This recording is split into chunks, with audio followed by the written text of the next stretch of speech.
अविनाश राजू जाधव बोलत आहे. मी राहायला दहिसरला आहे. तर मी आपल्या पोरीबद्दल कन्सर्न आहे. इनिशियल तिचं वेट स्लो गेन होत होतो. तर जी वेट आहे ती अंडर कॅटेगरीमध्ये होती. तर डॉक्टरांकडे गेलो तर त्यांनी आम्हाला 2D इको काढायला कन्सल्ट केलं. तर आम्ही एका हॉस्पिटलमध्ये केलं तर त्यांनी सांगितलं की PDA क्लोजर करावं लागेल.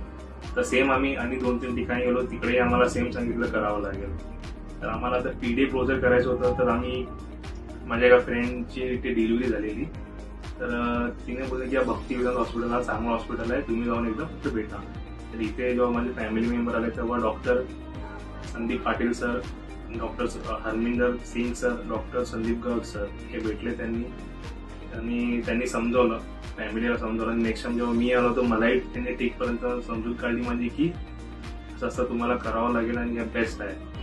तर मी काही विचार न करता मग त्यांनाही मी गो अहेड दिला आणि इथे ऑपरेशन करायला सांगितलं, जी सर्जरी आहे, आणि ती आज सक्सेसफुली झालेली आहे.